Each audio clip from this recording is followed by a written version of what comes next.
Pagi di kampung kecil itu selalu datang lebih cepat bagi Alia. Embun masih bergelayutan di ujung daun ketika ia sudah berada di dapur, meniup bara kecil yang menjadi nyala api untuk merebus jamu.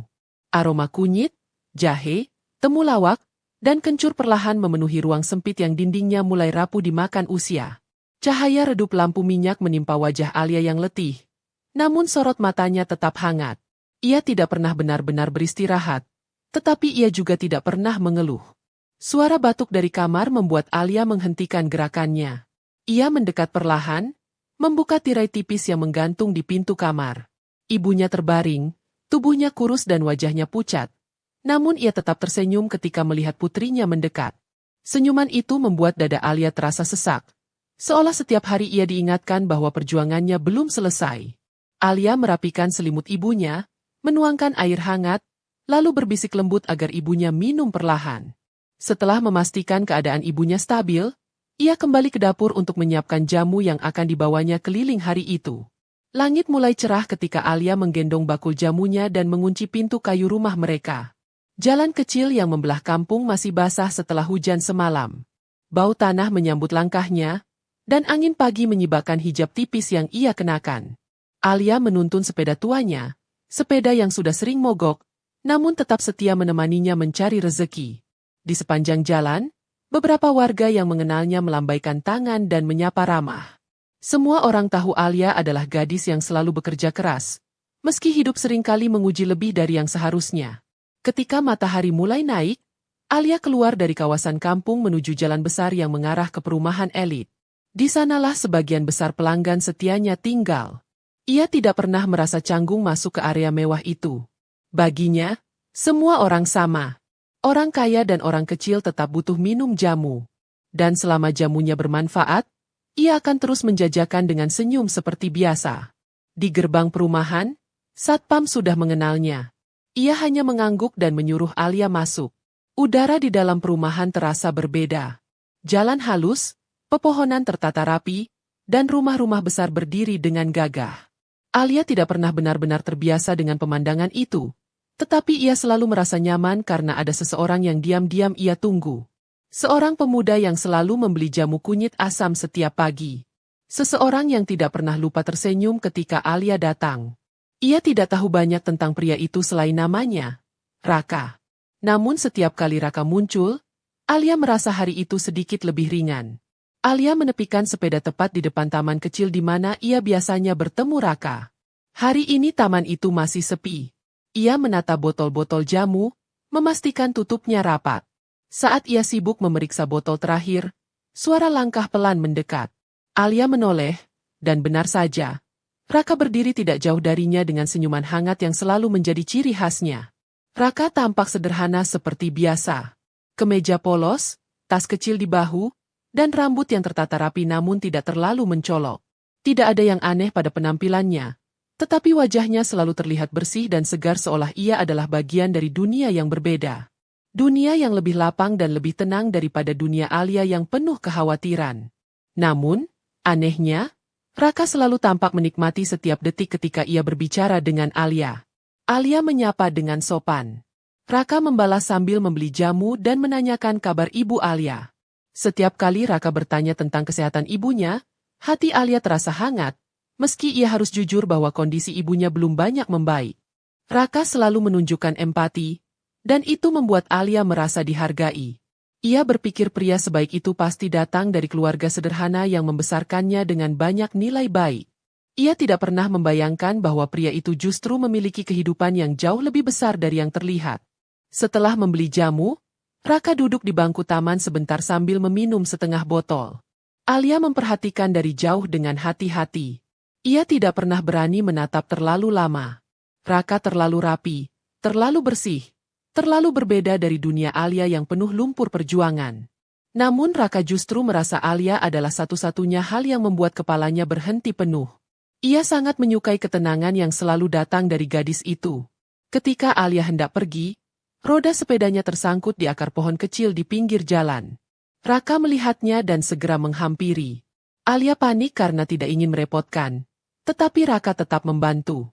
Ia menahan roda sepeda dengan cepat, memastikan Alia tidak jatuh. Jari mereka hampir bersentuhan.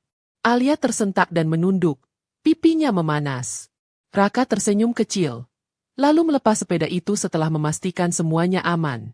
Alia mengucapkan terima kasih. Raka hanya menjawab bahwa itu bukan apa-apa. Namun begitu Alia mengayuh sepeda menjauh, ia tidak bisa menyembunyikan senyuman yang muncul begitu saja. Sementara Raka tetap berdiri di sana, memperhatikan kepergian Alia sampai gadis itu menghilang di tikungan. Ada sesuatu yang tumbuh di dalam dirinya. Sesuatu yang ia tidak bisa hentikan meski ia mencoba tetap masuk akal. Ia tahu perasaannya semakin kuat. Ia juga tahu bahwa semakin ia mendekati Alia, semakin berat rahasia yang ia simpan. Dunia Alia sangat berbeda dari dunia tempat ia berasal. Dunia yang penuh angka, rapat, proyek besar, dan keputusan bisnis yang tidak bisa dilihat dari wajah tenang yang selalu ia tunjukkan. Dunia yang tidak akan pernah disangka Alia. Namun Raka tetap datang setiap pagi. Ia tetap membeli jamu. Ia tetap tersenyum ketika melihat Alia. Dan tanpa ia sadari, semua itu mulai menjadi bagian penting dalam harinya. Bagian yang membuatnya merasa hidup, bukan hanya bekerja. Pagi itu berlalu seperti biasa, tetapi ada getaran halus yang mulai tumbuh di antara keduanya. Getaran yang penuh harapan, namun juga penuh tanda tanya. Dunia kecil Alia yang sederhana perlahan bersinggungan dengan dunia besar Raka yang penuh rahasia. Dan mereka berdua belum menyadari bahwa semuanya baru saja dimulai. Hari itu, setelah Alia menghilang di tikungan, Raka masih berdiri di tempat yang sama. Angin pagi menyapu wajahnya, tetapi pikirannya tetap tertahan pada senyum Alia yang lembut dan tatapan matanya yang selalu penuh ketulusan.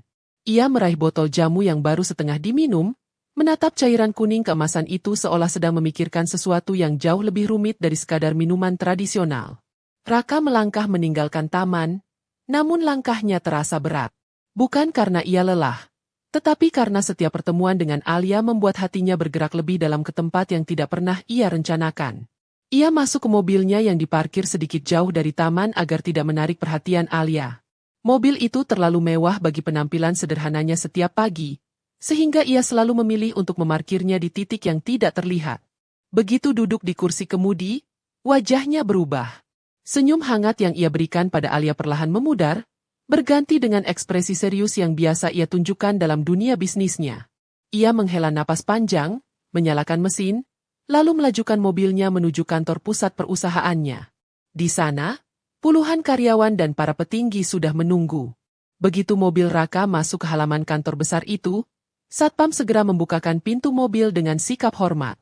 Tidak ada yang tahu bahwa beberapa menit sebelumnya, Raka hanya seorang pemuda sederhana yang membantu seorang gadis menurunkan roda sepeda dari akar pohon. Saat Raka berjalan masuk ke ruang rapat, suara para manajer langsung memenuhi udara. Mereka membicarakan lahan baru yang akan dibuka, kontrak yang harus diselesaikan, dan laporan keuangan yang menunggu tanda tangan. Raka mendengarkan dengan fokus penuh. Namun di sela-sela suara itu semua, pikirannya sesekali kembali pada Alia. Tentang senyuman gadis itu, tentang kepolosannya, tentang bagaimana ia tidak pernah mengeluh meski hidup jelas tidak mudah untuknya. Sementara itu, Alia sedang mendorong sepeda tuanya menuruni jalan kecil perumahan elit. Hatinya masih berdebar setiap kali mengingat bagaimana Raka menahan sepedanya tadi. Ia menggigit bibirnya sendiri, merasa malu tanpa alasan yang jelas. Namun di balik rasa malu itu, ada sebuah kehangatan yang tidak bisa ia jelaskan. Ia berusaha menepis perasaan itu dan fokus menjual jamu pada pelanggan berikutnya. Tetapi bayangan wajah Raka tetap terlintas berkali-kali dalam pikirannya. Langit siang mulai menyengat ketika Alia selesai berjualan dan kembali ke kampung. Ia menurunkan bakul jamunya, mencuci botol, lalu menyiapkan bubur untuk ibunya. Namun kali ini ibunya terlihat lebih pucat dari biasanya. Nafasnya terdengar berat. Alia duduk di samping ranjang dan memegangi tangan ibunya yang dingin. Ia berusaha tersenyum agar ibunya tidak khawatir. Tetapi sorot matanya menyiratkan kecemasan yang sulit ia sembunyikan. Saat itu juga, suara langkah dari luar terdengar. Reza, tetangga yang baru pulang dari perantauan, muncul di depan pintu. Ia membawa secangkir kopi dan roti. Seperti biasa, ia ingin menunjukkan kepeduliannya pada Alia, tetapi caranya seringkali terlalu bersemangat. Alia menerima makanan itu dengan sopan, namun ia tidak bisa menutupi rasa lelah di wajahnya. Reza memperhatikan kondisi ibunya dan berkata bahwa Alia tidak bisa terus-menerus seperti ini. Ia menawarkan bantuan dengan nada suara yang terlalu percaya diri, seolah ia satu-satunya orang yang mampu menolong. Alia mengangguk pelan tanpa memberikan jawaban panjang. Ia tidak ingin berdebat. Reza kemudian berdiri terlalu dekat, menyebabkan Alia sedikit mundur. Ia merasa tidak nyaman, tetapi ia tidak ingin menyinggung perasaan Reza. Apalagi Reza selalu merasa dirinya masih memiliki tempat khusus di hati Alia hanya karena mereka tumbuh di kampung yang sama. Ketika sore menjelang, langit berubah menjadi oranye keemasan. Alia duduk di depan rumah, memandangi langit sambil memikirkan segala hal yang membuat hatinya penuh. Tentang ibunya yang semakin lemah. Tentang Reza yang tiba-tiba kembali dan terlalu sering muncul. Dan tentang Raka, pria yang selalu berdiri di batas dunia Alia dan dunia tempat ia tidak pernah bisa membayangkan berada di dalamnya. Di saat yang sama, Raka sedang berada di ruang kerjanya yang luas dengan jendela besar menghadap sungai. Ia duduk di kursinya sambil menatap layar laptop, namun pikirannya berkelana. Tiba-tiba ia memutuskan untuk membuka kotak kecil di laci meja. Di dalamnya terdapat berkas medis dan kwitansi biaya rumah sakit. Ia telah diam-diam membantu beberapa pasien miskin di puskesmas dekat kampung Alia. Salah satunya adalah ibunya Alia. Ia tidak pernah menyebutkan namanya, tidak pernah membiarkan siapapun tahu ia yang menanggung biaya itu. Tetapi ia tahu, setiap kali ia membantu, hatinya merasa lega. Namun siang itu, Raka mendapatkan kabar dari seorang perawat bahwa kondisi ibu Alia mulai memburuk. Ia terdiam. Wajah Alia muncul lagi dalam pikirannya. Sorot mata gadis itu, cara ia tersenyum meski hatinya penuh beban, menyentuh sesuatu yang dalam-dalam diri Raka. Ia tidak ingin Alia menderita lebih dari yang sudah ia alami. Namun ia juga tahu bahwa setiap langkah yang ia ambil untuk membantu, semakin besar kemungkinan Alia mengetahui siapa ia sebenarnya. Ketika malam turun, kampung Alia mulai gelap. Lampu-lampu rumah kecil menyala satu persatu. Angin malam membawa hawa lembab yang membuat tubuh terasa dingin. Alia duduk di samping ibunya sambil membaca doa pelan. Di luar, suara sepeda Reza terdengar lewat, namun Alia tidak peduli. Ia hanya ingin ibunya merasa lebih baik. Di tempat lain, jauh dari kampung itu, Raka berdiri di depan jendela kantornya, menatap sungai yang tenang di bawah cahaya bulan. Hatinya penuh gelisah. Ia tahu ia harus menjaga jarak agar Alia tidak salah paham ketika suatu hari kebenaran terungkap. Namun semakin ia mencoba mundur, semakin kuat ia ingin mendekat. Malam itu, dua dunia yang berbeda terjaga dalam diam. Dunia Alia yang penuh ketulusan dan dunia Raka yang penuh beban. Keduanya berjalan menuju pertemuan yang tidak pernah mereka rencanakan. Dan tanpa mereka sadari, langkah-langkah kecil itu perlahan akan membawa mereka pada ujian yang jauh lebih besar. Ujian yang mulai terasa sejak pagi berikutnya ketika matahari baru saja muncul dari balik pepohonan kampung. Alia terbangun lebih cepat dari biasanya. Malam tadi ia sulit tidur karena suara napas ibunya yang tersengal-sengal. Setiap menit terasa seperti menunggu sesuatu yang tidak ingin ia hadapi. Ketika cahaya tipis masuk melalui celah jendela, Alia segera bangkit dan meraba dahi ibunya.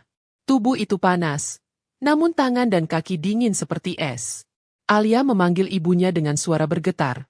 Tetapi perempuan itu hanya membuka mata sebentar lalu terpejam kembali. Alia menahan air mata yang hampir jatuh. Ia memutuskan tidak berjualan hari itu. Jamu di dapur ia biarkan tetap dalam panci besar. Tidak ada waktu untuk mempersiapkannya. Yang ada hanya satu hal. Ia harus membawa ibunya ke puskesmas. Namun untuk itu ia membutuhkan uang, dan uang itu sudah habis untuk obat terakhir yang bahkan tidak banyak membantu. Ia berdiri di tengah ruangan kecil, memegangi kepalanya, mencoba berpikir jernih, namun kecemasan menutup semua ruang untuk logika. Di luar rumah, suara langkah kaki mendekat. Reza muncul, seperti biasa dengan gaya sok perhatian yang semakin hari semakin membuat Alia tidak nyaman. Ia membawa 2 kantong plastik berisi roti dan susu. Alia membuka pintu dengan wajah kusut. Reza langsung panik melihat kondisi Alia yang lelah dan ibunya yang semakin parah. Tanpa diminta, Reza menawarkan membawa ibunya ke puskesmas dengan motornya. Alia mengangguk, tidak punya pilihan lain. Saat Reza mengangkat tubuh ibunya yang semakin ringan, Alia merasakan perasaan bersalah memenuhi dadanya.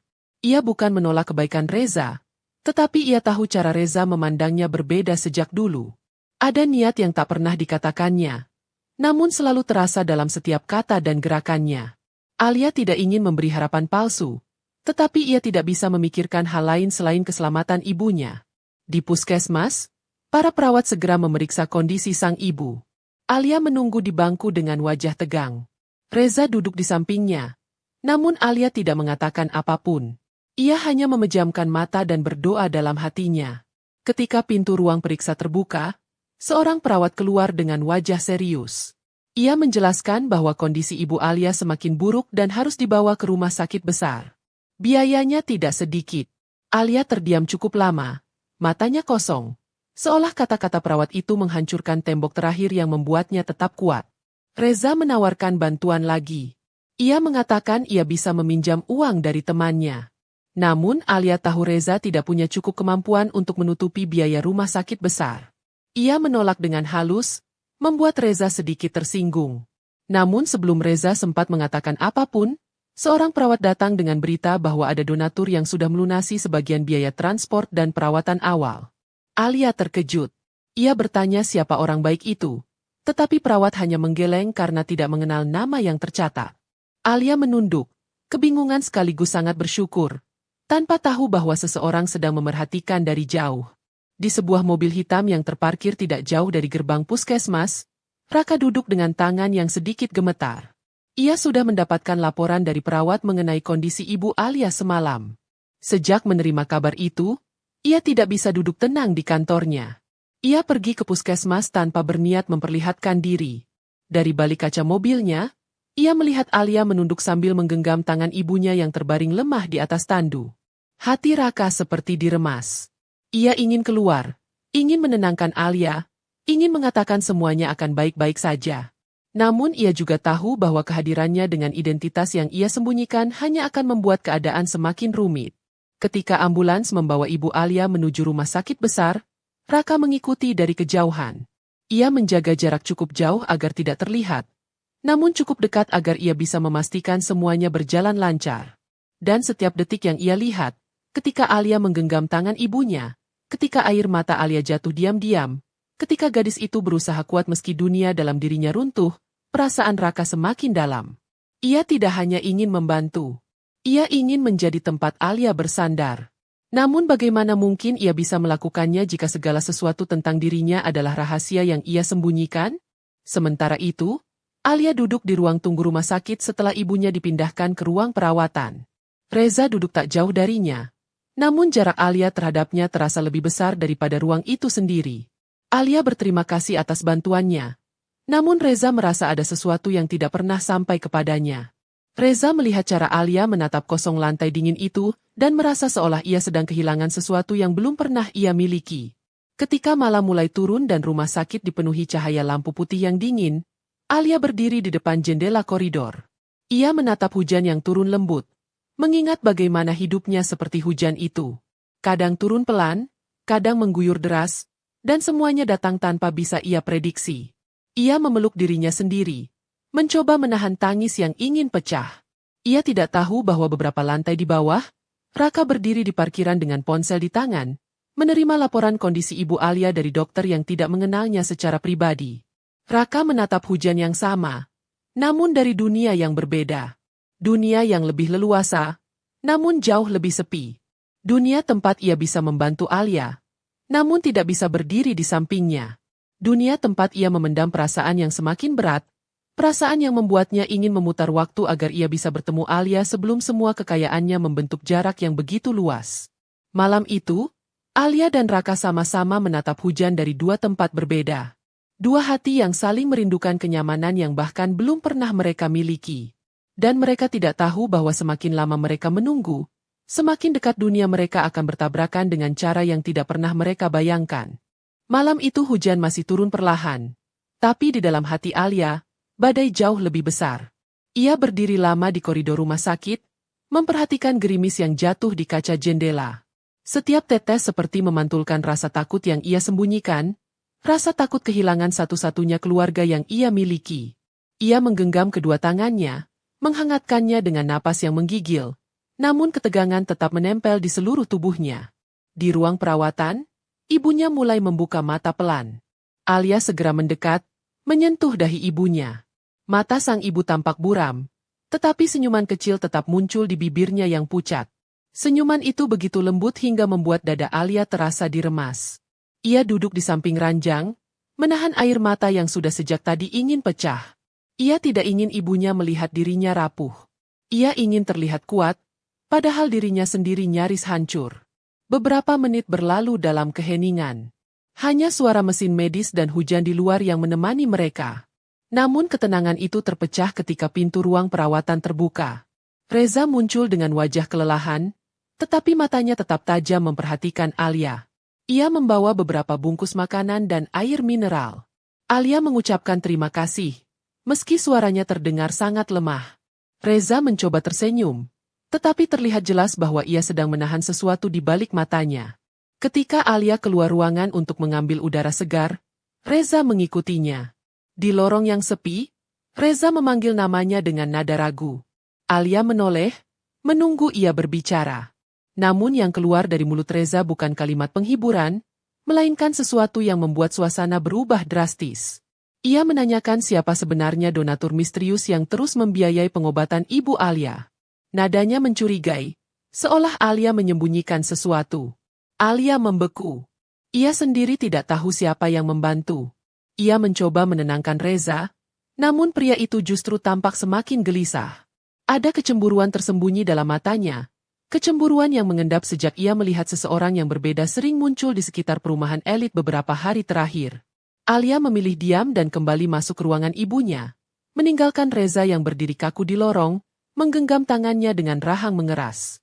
Sementara itu, di parkiran yang basah oleh hujan, Raka masih berada di dalam mobil.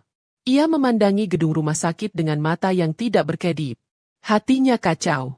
Ia ingin memastikan Alia baik-baik saja. Namun ia juga sadar bahwa tindakannya semakin lama semakin sulit disembunyikan. Ia tahu hidup Alia semakin berat, dan ia tidak tahan hanya menjadi penonton. Ketika teleponnya bergetar, ia segera menjawab. Suara asistennya terdengar, memberitahu bahwa jadwal rapat penting sudah menunggu. Raka menutup mata, merasa terjepit di antara kewajibannya sebagai pemilik perusahaan dan keinginan hatinya yang terus mengarah pada gadis penjual jamu itu. Setelah menghela napas panjang, ia memutuskan untuk kembali ke kantor. Tetapi sebelum pergi ia melihat sekali lagi ke arah lantai tempat Alia berada. Alia, bertahanlah, bisiknya pelan, meski tidak ada yang bisa mendengarkan. Saat Raka pergi, Reza yang sedang duduk di kursi lorong melihat mobil hitam mewah itu melaju pelan meninggalkan halaman rumah sakit. Ia mengenali mobil itu. Mobil serupa pernah ia lihat di depan perumahan elit beberapa waktu lalu. Hatinya langsung dipenuhi kecurigaan. Ia bangkit dan berjalan mendekati jendela untuk memastikan. Ada sesuatu tentang pria itu yang membuatnya tidak tenang. Ia tidak tahu siapa, tetapi firasatnya kuat bahwa orang itu memiliki hubungan dengan Alia. Pagi berikutnya datang dengan suasana yang lebih sunyi dari biasanya. Alia tidak pulang semalaman. Ia tidur bersandar di kursi di samping tempat tidur ibunya. Rambutnya berantakan, wajahnya pucat, namun ia tetap terjaga setiap kali ibunya bergerak sedikit. Ketika matahari mulai muncul, Alia keluar sebentar untuk mengambil udara pagi. Udara itu dingin dan menenangkan, namun tetap tidak cukup menahan kekhawatiran dalam hatinya. Ketika Alia berdiri di dekat pagar kecil rumah sakit, sebuah motor berhenti tidak jauh darinya. Alia tersenyum lemah karena mengira itu Reza. Namun ternyata bukan. Seorang perawat muda turun dari motor dan langsung menghampirinya. Ia membawa map kecil dan mengatakan bahwa biaya obat tambahan ibunya sudah dilunasi oleh donatur yang sama. Alia terdiam cukup lama. Ia ingin bertanya lebih banyak. Tetapi perawat itu benar-benar tidak tahu siapa nama donatur tersebut. Setelah perawat itu pergi, Alia berdiri diam memandangi langit. Rasa syukur dan heran bercampur menjadi satu. Ia ingin tahu siapa orang baik itu. Namun semakin ia memikirkan, semakin ia merasa orang itu ingin tetap tidak dikenal. Ia memeluk dirinya sendiri, mencoba mencari kekuatan di tengah semua kebingungan. Di tempat lain, jauh di gedung pencakar langit tempat perusahaan tambang besar berdiri, Raka sedang duduk di ruang rapat dengan puluhan petinggi perusahaan. Suara mereka saling bertubrukan, membahas angka dan proyek dengan intensitas tinggi. Tetapi pikiran Raka tidak berada di ruangan itu. Ia terus memikirkan Alia. Tentang bagaimana gadis itu menahan segala rasa takutnya sendirian. Tentang bagaimana ia ingin menemani, tetapi takut kebenaran dirinya justru akan membuat Alia menjauh. Ketika rapat selesai, Raka berdiri di depan jendela besar yang menghadap ke kota. Ia menatap jauh ke bawah, tempat ribuan orang menjalani hidup mereka masing-masing. Di antara semua itu, ada Alia. Gadis sederhana yang tanpa sadar telah membuat jantungnya berdegup lebih cepat setiap hari. Gadis yang tidak tahu sedikit pun bahwa pria yang membelikan jamu darinya setiap pagi adalah seseorang yang hidup dalam dunia berbeda. Dunia yang bisa mengubah hidupnya dengan satu kebenaran saja. Sementara Raka memikirkan itu, Reza justru memutuskan melakukan sesuatu yang akan mengguncang keduanya.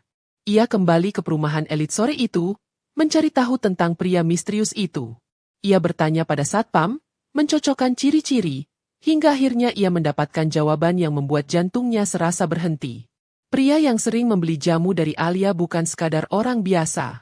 Ia adalah pemilik salah satu perusahaan tambang batu bara terbesar di kota itu. Reza terdiam lama di depan gerbang besar tersebut. Ia menatap nama perusahaan yang terpampang gagah di papan besar. Dan di saat itu, amarah, kecemburuan, dan rasa kalah bercampur menjadi satu. Tanpa sadar, ia menggenggam helmnya sangat kuat hingga tangannya bergetar.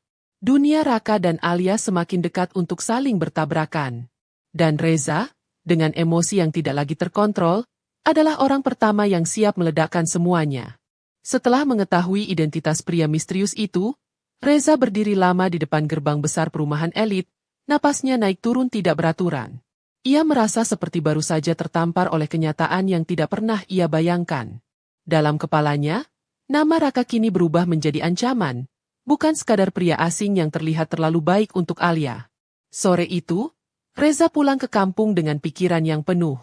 Motor tuanya melaju cepat melewati jalan tanah yang berlumpur, namun ia tidak peduli. Sesampainya di rumah, ia duduk di teras sambil menatap kosong langit oranye yang perlahan menjadi gelap. Ia memikirkan semua hal tentang Alia, tentang bagaimana ia telah lama menyimpan rasa, tentang bagaimana ia selalu berpikir dialah yang paling pantas mendampingi gadis itu. Namun kini, seorang pria kaya raya muncul entah dari mana dan mengambil seluruh perhatian Alia tanpa Reza pernah diberi kesempatan untuk mengatakan apapun. Di rumah sakit, Alia masih duduk di samping ranjang ibunya. Lampu kecil di dinding menyinari wajah ibunya yang semakin lemah.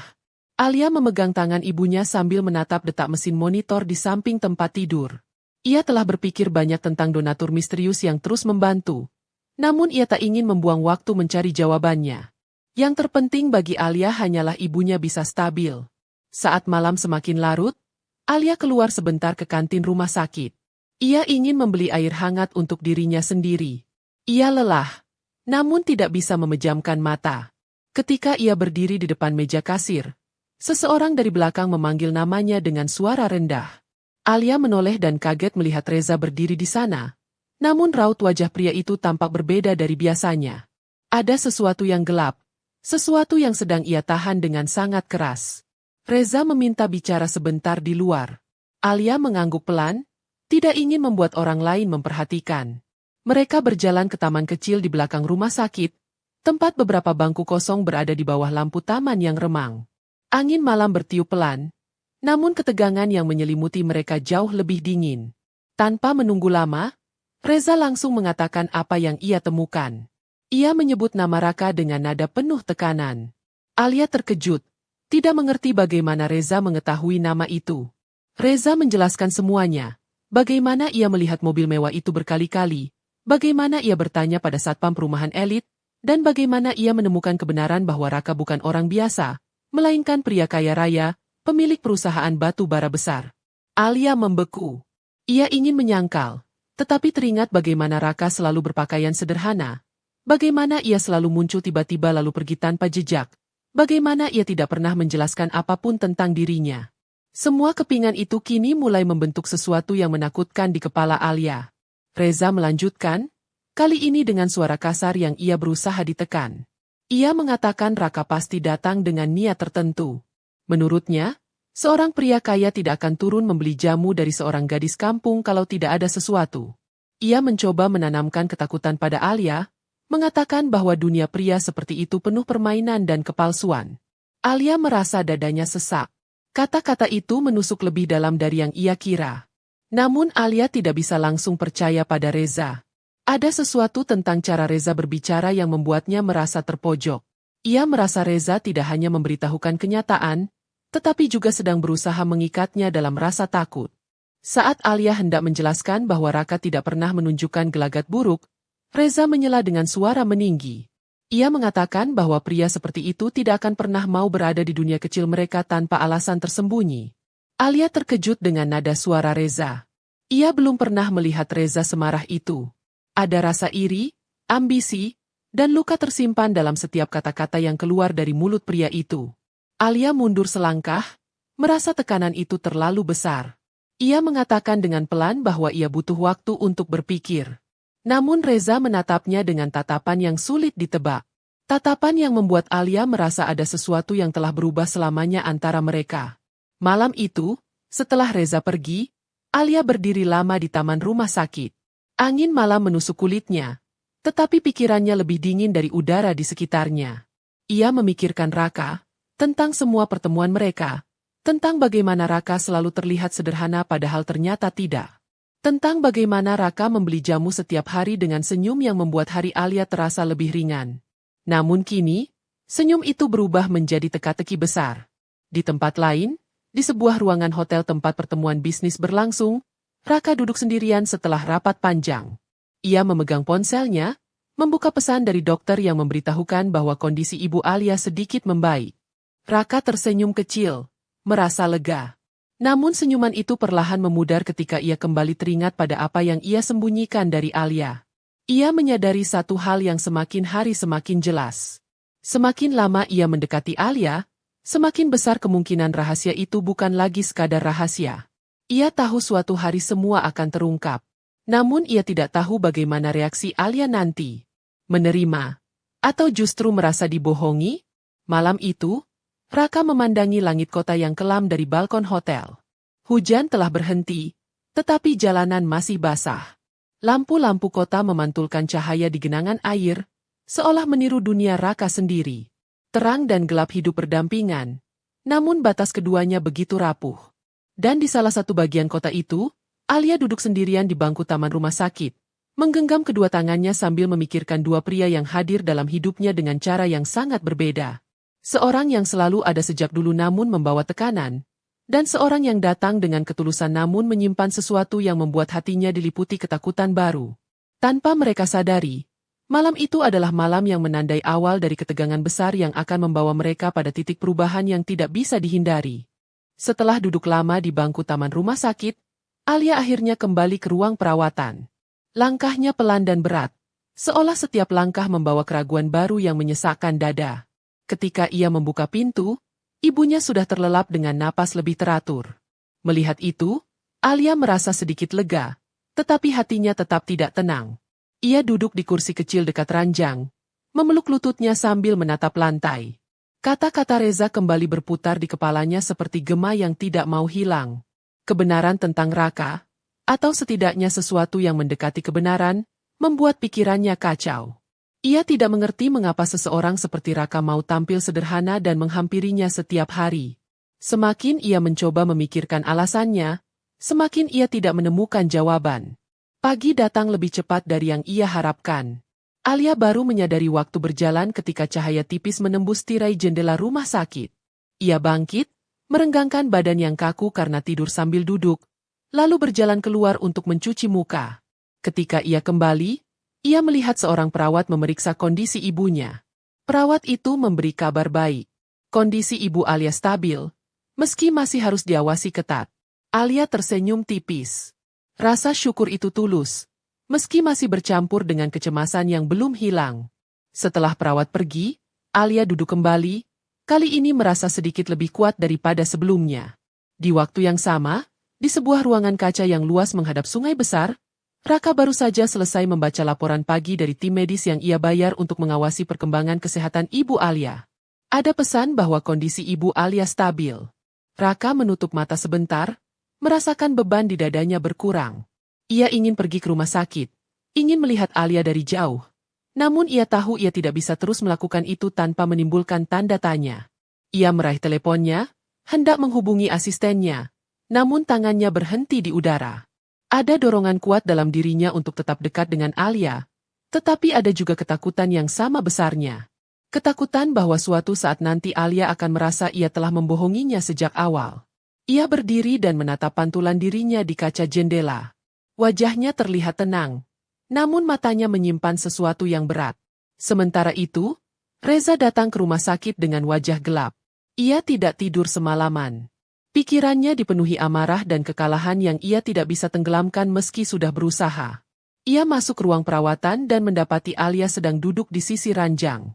Tanpa basa-basi, ia langsung menanyakan apakah Alia sudah memikirkan pembicaraan mereka semalam. Alia terkejut melihat Reza begitu langsung. Ia berusaha tersenyum, tetapi terlihat jelas senyuman itu dipaksakan.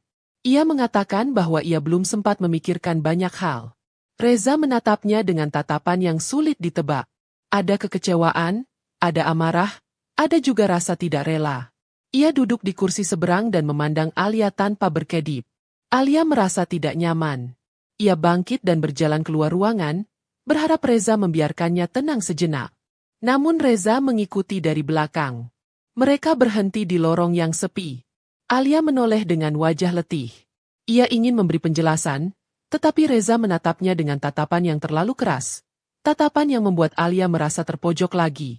Reza kemudian bertanya apakah Alia menyukai Raka. Pertanyaan itu seperti hantaman keras di dada Alia. Ia terdiam, tidak tahu bagaimana menjawabnya. Bukan karena ia menyembunyikan sesuatu, tetapi karena ia sendiri tidak tahu apa yang sedang terjadi di hatinya. Ia hanya bertemu Raka beberapa kali, tetapi kehadiran pria itu selalu meninggalkan bekas aneh di hatinya. Bekas yang sulit ia jelaskan dengan kata-kata. Reza menghela napas dengan kasar, seolah ia sudah mendapatkan jawaban dari diam Alia. Ia mengatakan bahwa Raka tidak pantas untuk Alia. Bahwa pria kaya selalu datang dengan cerita manis di awal, lalu meninggalkan luka besar di akhir. Alia mendengarkan, tetapi tidak benar-benar menyimak. Ia merasa kata-kata Reza lahir dari rasa iri yang membutakan, bukan dari kepedulian. Ketika Alia hendak kembali ke ruangan ibunya, Reza menahan lengannya. Cengkeramannya cukup kuat hingga membuat Alia terkejut. Ia menatap Reza dengan mata membesar. Reza melepaskan tangannya setelah melihat ekspresi itu, lalu mundur selangkah sambil memegangi kepalanya sendiri. Ia tidak bermaksud menyakiti Alia, tetapi emosinya sudah terlalu banyak. Tanpa mengatakan apa-apa lagi, Alia meninggalkan Reza dan kembali ke ruangan. Kali ini ia mengunci pintu dari dalam. Ia duduk lama sambil meremas jemarinya sendiri. Perasaan takut dan tekanan dari dua dunia yang mendekatinya semakin kuat. Di kantor, Raka sedang menatap meja kerjanya ketika asistennya masuk membawa dokumen. Ia mengatakan bahwa hari ini ada rapat penting dengan investor asing. Raka mengangguk lemah, mencoba memasang wajah profesional meski pikirannya berada jauh di tempat lain. Ia mengambil dokumen itu dan memaksa dirinya fokus. Namun setelah beberapa halaman, ia meletakkan dokumen itu kembali. Kepalanya terasa berat. Ia mengambil kunci mobilnya dan berdiri. Ia tahu ia tidak boleh terus melarikan diri dari kewajibannya, tetapi hatinya memaksanya menuju satu tempat. Rumah sakit. Alia. Ia belum siap bertemu langsung. Namun ia ingin memastikan semuanya benar-benar baik. Ketika Raka sampai di rumah sakit dan berdiri di parkiran, ia melihat dari jauh Alia keluar sebentar untuk membeli air hangat. Dari tempatnya berdiri, Raka bisa melihat betapa lelah wajah Alia. Ada lingkar hitam di bawah matanya, dan rambutnya sedikit berantakan. Namun bagi Raka, gadis itu tetap terlihat kuat. Terlalu kuat untuk beban yang ia pikul. Saat itulah seseorang muncul di belakang Alia. Reza. Ia berdiri terlalu dekat. Terlalu intens. Raka yang melihat itu dari kejauhan merasakan sesuatu mendidih di dadanya. Namun ia tidak bisa bergerak. Ia hanya bisa menyaksikan bagaimana dua dunia itu semakin mengarah pada pertemuan besar yang tidak bisa ia cegah. Dan di saat itu, Alia menoleh, melihat Reza, dan akhirnya berkata sesuatu yang membuat malam mereka berubah. Dengan suara yang nyaris tidak terdengar, Alia mengatakan bahwa ia membutuhkan ruang. Hanya itu. Bukan penolakan, bukan juga penerimaan. Tetapi bagi Reza, kata-kata itu seperti palu yang menghantam keras dadanya. Ia menatap Alia sejenak, berharap gadis itu mengoreksi ucapannya. Namun Alia tetap berdiri dengan sorot mata yang lembut namun tegas. Reza mengalihkan pandangannya, lalu berbalik, meninggalkan Alia berdiri sendirian di lorong rumah sakit. Alia menghembuskan napas panjang, seakan baru saja meletakkan beban yang membuat dadanya sesak sejak semalam. Ia berbalik dan berjalan menuju mesin air panas. Namun langkahnya terhenti ketika ia merasa seperti sedang diawasi. Ia menoleh pelan, memandangi parkiran rumah sakit melalui dinding kaca. Di sana, berdiri seorang pria yang terlalu familiar bagi hatinya. Raka. Ia berdiri agak jauh, seakan sedang menimbang langkah. Jas biru gelapnya rapi, rambutnya tersisir bersih, membuatnya tampak jauh berbeda dari sosok sederhana yang selalu muncul saat membeli jamu setiap pagi. Wajahnya teduh, namun matanya menyorotkan kegelisahan yang Alia tidak pernah lihat sebelumnya. Tidak ada kata antara mereka. Hanya saling menatap dari dua dunia berbeda yang dipisahkan oleh kaca bening. Namun terasa seperti dinding tebal yang tidak kasat mata. Alia ingin melangkah, ingin menyapa, ingin bertanya. Tetapi kakinya tidak mau bergerak. Ada ragu yang menahan, ada takut yang membatasi. Ia hanya mematung, dan Raka pun tidak menggerakkan tubuhnya sedetik pun. Sampai akhirnya sebuah panggilan dari perawat memecah suasana. Nama Ibu Alia dipanggil melalui pengeras suara rumah sakit. Alia tersentak dan segera berlari menuju lantai perawatan. Dari kejauhan, Raka melihat kepanikan itu. Ia mengerutkan kening, lalu mengikuti dari belakang, tetap menjaga jarak agar Alia tidak menyadari kehadirannya. Alia tiba di depan ruangan ibunya. Dokter sedang memeriksa kondisi sang ibu yang tiba-tiba mengalami penurunan tekanan darah. Alia berdiri di pintu, tubuhnya bergetar. Ia memanggil nama ibunya berulang kali. Namun perempuan itu tampak tidak merespons. Setelah beberapa menit yang terasa seperti bertahun-tahun, kondisi ibunya stabil kembali. Namun dokter memperingatkan bahwa kejadian seperti ini bisa terulang, dan Alia harus bersiap menghadapi kemungkinan yang terburuk. Alia merosot ke kursi, memegangi wajahnya. Air mata jatuh tanpa bisa ditahan. Ia merasa sangat lelah, sangat takut, dan begitu sendirian. Di lorong, Raka berdiri sambil mengepalkan tangan. Melihat Alia menangis membuat hatinya hancur. Ia ingin mendekat, ingin menenangkan gadis itu. Namun ia tahu saat itu bukan waktunya. Ia masih berdiri mematung hingga dokter keluar ruangan. Dokter itu mengenali Raka, meskipun Alia tidak tahu. Mereka berbicara singkat di sudut ruangan, membahas kondisi ibu Alia secara profesional. Ketika dokter hendak kembali, ia memanggil Alia untuk bicara lebih jauh. Alia menghampiri dokter, namun pandangannya tertarik pada sosok yang berdiri agak jauh. Raka sejenak menunduk, lalu membalikkan badan dan berjalan menjauh. Alia menatap punggungnya yang semakin mengecil, dan pada saat itu, ada sesuatu di hati Alia yang bergerak, sesuatu yang terasa seperti kehilangan. Setelah dokter menjelaskan kondisi ibunya lebih detail, Alia kembali ke ruangan perawatan. Ia duduk di samping ibunya, menggenggam tangan yang semakin kurus itu. Ia berbicara pelan, seolah ibunya mendengar setiap kata yang ia ucapkan. Namun pikirannya tidak bisa berhenti memikirkan sosok Raka yang tiba-tiba muncul, lalu menghilang lagi. Hari berganti malam. Rumah sakit mulai sepi. Lampu-lampu lorong membuat bayangan panjang yang bergerak seperti ilusi. Di sela-sela rasa capek yang menumpuk, Alia tidak menyadari bahwa Reza kembali ke rumah sakit. Ia berdiri di sudut dekat tangga darurat, memperhatikan dari jauh. Sorot matanya lebih gelap dari sebelumnya. Bukan hanya karena cemburu, tetapi karena rasa tidak rela yang kini berubah menjadi keinginan untuk mengungkap kebenaran, apapun caranya. Reza memutuskan mencari tahu lebih banyak tentang Raka. Ia ingin tahu sejauh mana keterlibatan pria itu dalam hidup Alia, dan apa sebenarnya tujuan pria itu mendekati seorang gadis kampung seperti Alia. Ia tidak peduli lagi apakah caranya benar atau salah. Baginya, dunia Alia telah direbut, dan ia harus melakukan sesuatu untuk mengambilnya kembali. Di sisi lain, Raka berada di dalam mobilnya yang terparkir tidak jauh dari rumah sakit. Ia memejamkan mata, memikirkan kejadian tadi. Ia merasa bersalah. Ia merasa tidak pantas. Ia merasa kecil, meski semua orang menyebutnya orang besar. Dalam dirinya ada perang tak terlihat antara perannya sebagai pria yang jatuh cinta dan perannya sebagai pemilik perusahaan besar yang harus menjaga citra, rahasia, dan masa depan. Ia membuka matanya pelan, melihat pantulan dirinya di kaca mobil. Tatapan itu berbeda. Ada keputusan yang mulai mengeras dalam hati Raka. Ia tahu ia tidak bisa terus begini. Ia tahu Alia berhak tahu kebenaran tentang dirinya. Tetapi ia juga tahu bahwa mengungkap semuanya berarti membuka pintu pada risiko terbesar dalam hidupnya. Kehilangan Alia. Dan malam itu, di bawah langit yang mulai mendung lagi, 3 hati, Alia, Raka, dan Reza, bergerak menuju pertemuan yang tidak bisa dihindari. Pertemuan yang akan mengguncang semuanya, termasuk rasa yang selama ini mereka simpan dalam diam. Hujan belum turun, namun anginnya membawa aroma tanah basah yang membuat suasana semakin tegang. Di dalam rumah sakit yang mulai sepi, langkah-langkah Alia bergema ketika ia berjalan keluar ruangan untuk mencari udara segar. Kepalanya penuh sesak oleh kecemasan, kebingungan, dan bayangan 2 pria yang datang membawa badai dalam hidupnya. Alia bersandar di pagar balkon lantai 2, memandangi halaman rumah sakit yang gelap.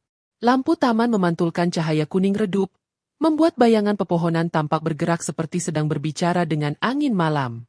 Ia menarik napas panjang, berusaha menenangkan diri, namun detak jantungnya tidak juga mereda. Di saat yang sama, Raka baru saja turun dari mobilnya setelah memutuskan kembali ke rumah sakit. Keinginan untuk memastikan keadaan Alia terlalu kuat untuk ia abaikan. Ia berjalan cepat menuju pintu masuk, menyembunyikan wajahnya di balik masker agar tidak menarik perhatian siapapun. Langkahnya mantap, tetapi matanya menyimpan kebimbangan yang dalam. Tanpa Raka sadari, Reza mengikuti dari kejauhan.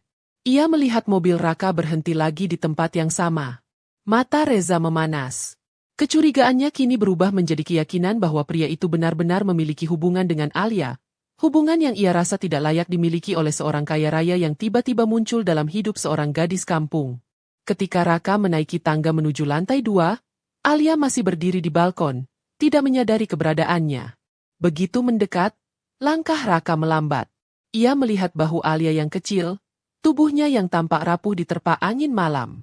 Ada sesuatu dalam pemandangan itu yang menusuk hati Raka dalam sekali. Alia? Panggilnya pelan. Suaranya hampir tenggelam oleh hembusan angin. Alia terkejut, menoleh perlahan. Matanya membelalak ketika melihat Raka berdiri hanya beberapa langkah darinya. Kali ini tanpa kemeja sederhana atau tas selempang kecil, tetapi dengan penampilan rapi dan tegas yang mencerminkan siapa dirinya sebenarnya. Untuk sesaat, Alia hanya menatap, tidak yakin apakah ini kenyataan atau bayangan kelelahan. Raka mendekat 1 langkah, lalu berhenti. Aku hanya ingin memastikan kau baik-baik saja. Nada suaranya rendah, penuh hati-hati, seperti seseorang yang takut langkah kecilnya akan merusak sesuatu yang rapuh. Alia menelan ludah sulit. Pertemuan ini terasa terlalu cepat setelah semua yang ia dengar dari Reza. Ia ingin bicara, tetapi kata-kata itu tersangkut di tenggorokan. Raka menunduk sedikit, seakan sedang mencari cara agar Alia tidak menjauh darinya. Namun sebelum Alia sempat merespons, suara langkah cepat mendekat dari arah tangga. Reza muncul dengan wajah tegang, napas memburu, dan sorot mata yang langsung terpaku pada Raka. Dalam sekejap, suasana berubah menjadi lebih berat dari sebelumnya. Reza melangkah maju, berdiri di sisi Alia seakan melindunginya. Jadi ini benar, ujarnya dengan suara keras yang membuat Alia tersentak. Raka tidak menjawab. Ia hanya memandang Reza dengan tenang, meski di balik matanya ada sesuatu yang bergetar. "Kenapa kau ada di sini?" seru Reza, kini menahan amarahnya dengan susah payah. "Apa sebenarnya tujuanmu mendekati Alia? Apa kau pikir dia mainan?" Alia menegang mendengar tuduhan itu. Raka mengangkat wajahnya, tatapannya berubah tegas. "Aku tidak pernah menganggapnya seperti itu," jawab Raka, suara rendahnya menusuk. "Aku ada di sini karena aku peduli." Reza tertawa pendek, sinis, getir. "Peduli? Pria sepertimu? Pemilik perusahaan besar? Apa tidak ada cara lain mencari hiburan selain datang ke hidup orang kecil seperti kami?" Alia memejamkan mata, air mata menggenang. Ia tidak ingin keduanya bertengkar. Ia tidak ingin menjadi alasan 2 dunia saling berbenturan. Raka menggenggam kedua tangannya, menahannya agar tetap tenang. Lalu ia berkata dengan sangat hati-hati, "Alia bukan hiburan. Tidak pernah. Apapun yang kau pikirkan tentang aku, kau salah." Reza maju 1 langkah lagi, Wajahnya semakin gelap. Namun sebelum ia bisa membalas, suara Alia akhirnya pecah. Sudah. Satu kata, namun cukup untuk membuat keduanya terdiam. Alia mengusap air matanya, lalu berkata dengan suara bergetar, "Aku tidak bisa menghadapi ini sekarang." Raka menundukkan kepalanya. Reza menggigit bibirnya. Dan di antara ketiganya, hening panjang turun seperti awan tebal yang menahan hujan sebelum badai sesungguhnya datang. Alia berdiri di antara dua pria yang masing-masing membawa kegelisahan yang tidak mampu ia tanggung sendirian. Nafasnya pendek, dadanya terasa berat, dan ia menatap lantai seperti mencari jawaban dari ketidakpastian yang tiba-tiba mengelilinginya.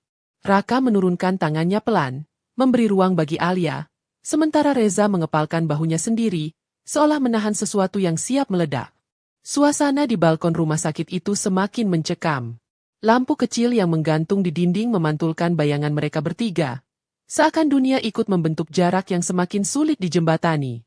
Alia mengusap wajahnya, lalu berkata dengan suara yang nyaris hancur, mohon beri aku waktu. Tolong, jangan memaksaku memilih atau menjawab apapun malam ini." Raka menatapnya, sorot matanya penuh empati dan rasa bersalah yang dalam. Reza menoleh dengan wajah masam, rahangnya mengeras. "Alia, aku hanya..." "Reza, tolong," potong Alia cepat. Nada suaranya lebih tegas dari yang ia maksudkan. "Aku benar-benar tidak sanggup." Reza terdiam. Kata-kata itu menusuknya. Tetapi ia bisa melihat dari mata Alia bahwa gadis itu sudah terlalu lelah. Untuk pertama kalinya, Reza mundur tanpa membalas. Ia memandang Alia sejenak, lalu menatap Raka dengan tatapan yang tajam, seolah mengirimkan peringatan yang tidak diucapkan. Kemudian ia berbalik dan pergi. Langkahnya keras dan cepat menuruni tangga. Alia menatap punggung Reza yang menghilang lalu menghela napas seakan seluruh udara di tubuhnya ikut jatuh. Tinggal Raka di hadapannya, berdiri dengan tangan yang terasa kaku, tidak tahu harus mendekat atau menjauh. "Alia," ucap Raka akhirnya, suara rendahnya seperti pecahan kaca yang baru saja jatuh. "Aku tidak ingin membuat hidupmu semakin berat. Jika kehadiranku membuatmu tertekan, aku bisa menjaga jarak." Alia menunduk. Ada kehangatan dalam kata-kata itu. Ada ketulusan yang membuat hatinya goyah. Namun ia juga masih dihantui oleh rahasia yang belum mendapat jawaban. Tentang siapa sebenarnya Raka. Tentang dunia yang tidak ia ketahui sama sekali, tetapi perlahan mendekat dengan cara yang membuatnya takut kehilangan kendali atas hidupnya sendiri. "Aku hanya tidak tahu harus bagaimana," bisik Alia. "Semua terasa terlalu cepat." Raka mengangguk pelan. "Aku mengerti. Kau tidak perlu memberi jawaban sekarang." Ia menatap Alia lembut, namun matanya menyimpan ketegasan yang belum pernah ia tunjukkan sebelumnya. "Tapi izinkan aku mengatakan satu hal. Apapun yang kau dengar tentang aku tidak pernah berniat menyakitimu." Alia mengangkat wajahnya sedikit. Namun sebelum ia bisa membalas, suara panggilan darurat terdengar dari pengeras suara. Perawat memanggil nama ibunya. Alia langsung pucat. Ia berbalik dan berlari tanpa menunggu siapapun. Raka terkejut, mengikuti dari belakang dengan langkah besar. Ketika Alia mencapai ruangan, beberapa perawat sudah berada di dalam, memeriksa kondisi ibunya yang kembali menurun drastis. Monitor berbunyi cepat, suara alarm medis menggema di seluruh ruangan. Alia berdiri mematung, kedua tangannya gemetar hebat. "Ibu, ibu." Perawat meminta Alia keluar agar mereka bisa bekerja. Dengan tubuh lemas, Alia digiring keluar. Ia menahan tangisnya, namun air mata tetap jatuh tanpa bisa dicegah. Raka berada tepat di sampingnya, hampir ingin memegang bahunya, tetapi ia menahan diri. Ia tahu sentuhan sekecil apapun bisa membuat emosi Alia runtuh sepenuhnya. Beberapa menit kemudian, menit yang terasa seperti jarak antara hidup dan mati, pintu terbuka. Dokter keluar, wajahnya serius. "Kami sudah melakukan yang terbaik. Keadaan beliau sangat kritis. Kami tidak bisa memastikan apapun malam ini." Alia hampir jatuh jika Raka tidak sigap menahan tubuhnya. Ia terisak pelan, menutup wajahnya dengan kedua tangan. Raka menatap dokter, wajahnya berubah tegang. "Tolong lakukan apapun yang diperlukan," ucapnya dengan suara yang membuat dokter menoleh ke arahnya. Ada wibawa di balik kalimat itu, sesuatu yang tidak mungkin dimiliki orang biasa. Alia tidak mendengar. Ia hanya menangis, menggenggam udara seolah mencari pegangan yang tidak pernah benar-benar ia miliki. Malam itu, badai yang mereka takutkan akhirnya datang. Namun itu baru permulaan. Malam itu menjelma menjadi malam paling panjang dalam hidup Alia. Semua suara di rumah sakit terasa seperti gema yang jauh, seolah ia berjalan di dalam mimpi buruk yang tidak kunjung bangun. Tangisnya sudah mereda, tetapi tubuhnya masih gemetar setiap kali ia menarik napas. Ia berdiri terpaku di lorong, tidak tahu harus duduk, berdiri, atau sekadar tetap bernapas. Raka berdiri di sisi kanannya. Tidak terlalu dekat, tetapi cukup dekat untuk memastikan gadis itu tidak roboh. Cahaya lampu rumah sakit memantulkan siluet mereka berdua. Dua dunia yang berbeda namun kini berdiri di tempat yang sama, dalam kecemasan yang sama. Duduklah sebentar, ucap Raka perlahan. Alia menggeleng. Aku tidak bisa. Aku takut kalau aku duduk, aku akan jadi lebih lemah. Raka menghela napas pelan. Tak apa menjadi lemah malam ini. Kata-kata itu bagai menembus pertahanan terakhir dalam diri Alia. Namun sebelum air matanya kembali pecah, pintu ruang ICU terbuka. Seorang perawat memanggil dokter, lalu berlari kecil masuk kembali. Kesibukan itu membuat Alia panik.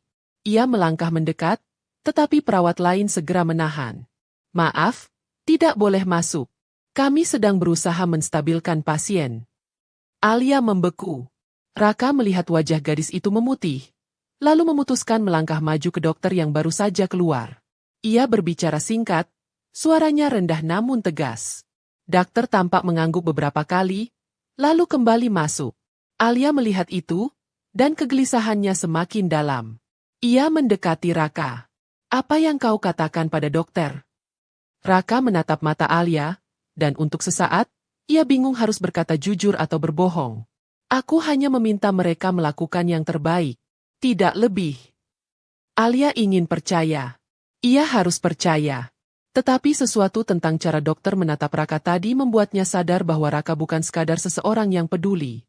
Ada wibawa, ada kuasa, ada sesuatu yang jauh lebih besar dari yang pernah ia lihat. Sebelum ia sempat bertanya lagi, suara tangga darurat bergema. Reza muncul dengan nafas terengah. Wajahnya pucat, jelas ia berlari setelah mendapat kabar dari seseorang di kampung. Alia, aku dengar ibu. Ia berhenti melihat wajah Alia yang sudah hancur oleh cemas. Alia hanya mampu mengangguk kecil, lalu memalingkan wajah. Ia terlalu lelah untuk menghadapi perdebatan lagi. Reza melihat itu, lalu memutar pandangannya pada Raka. Pandangan yang tidak menyembunyikan sedikitpun kemarahan dan kecurigaannya. Kau lagi? Desis Reza. Raka tidak membalas. Ia hanya berdiri tenang, tetapi ketegangan di wajahnya jelas terlihat. Alia memejamkan mata, berharap Reza tidak membuat situasi semakin memburuk. Namun pria itu mengambil langkah mendekat. Kenapa setiap kali ada masalah, kau selalu ada di sini? Apa sebenarnya kau inginkan? Nada suaranya rendah tetapi bergetar, mengandung ancaman. Alia langsung menahan lengan Reza. Tolong, jangan. Aku tidak kuat kalau kalian bertengkar di sini. Reza terdiam, bahunya naik turun menahan emosi. Raka memalingkan wajahnya, memberi Alia ruang untuk bernapas. Hening menyelimuti lorong itu kembali. Hanya suara mesin di ICU yang terdengar samar-samar. Waktu berjalan lambat, namun setiap detik terasa seperti menekan dinding hati Alia sedikit lebih kuat. Setelah hampir setengah jam yang menyiksa, dokter keluar dengan wajah lebih tenang. Kondisi beliau sudah stabil kembali, untuk saat ini.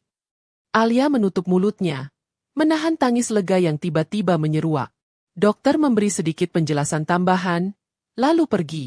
Alia menahan dinding, tubuhnya lemas karena campuran lelah dan syukur. Reza berdiri di sebelahnya, tetapi tatapan Alia justru mencari Raka. Pria itu menunduk sedikit, lega namun tetap menjaga jarak. Ada sesuatu dalam sorot mata Alia yang berubah.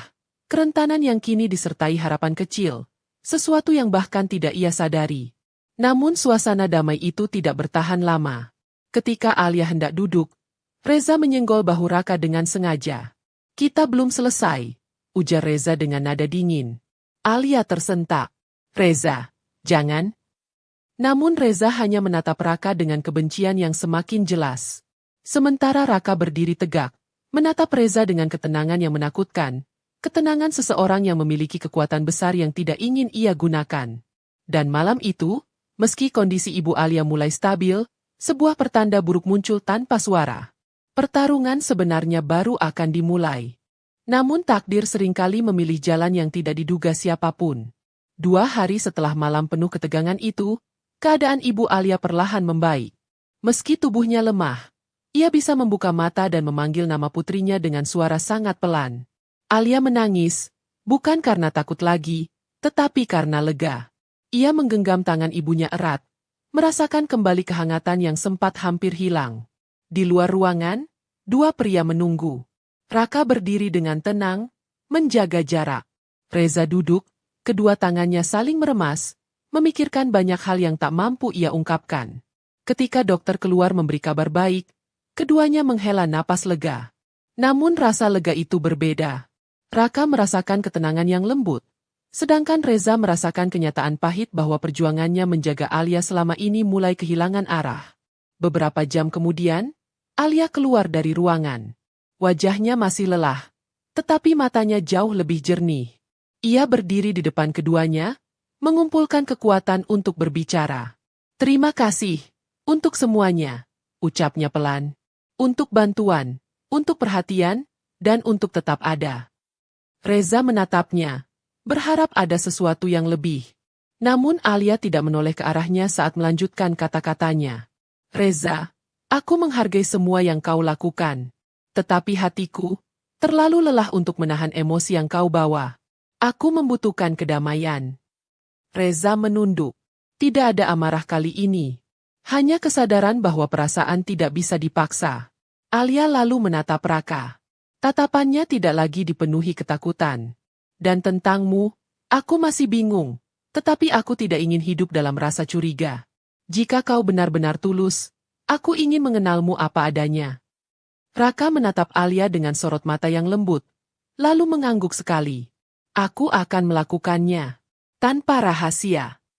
Di lorong rumah sakit yang tenang, 3 hati akhirnya menemukan jalannya masing-masing. Reza perlahan pergi, membawa langkah yang berat namun damai. Alia kembali ke sisi ibunya, membawa harapan baru. Dan Raka berdiri di belakangnya, bukan sebagai pria kaya, bukan sebagai penolong diam-diam, tetapi sebagai seseorang yang siap memulai dari awal. Dan disitulah cerita mereka berakhir. Bukan dengan pesta megah atau janji besar, tetapi dengan ketulusan, kejujuran, dan langkah kecil menuju masa depan yang lebih terang.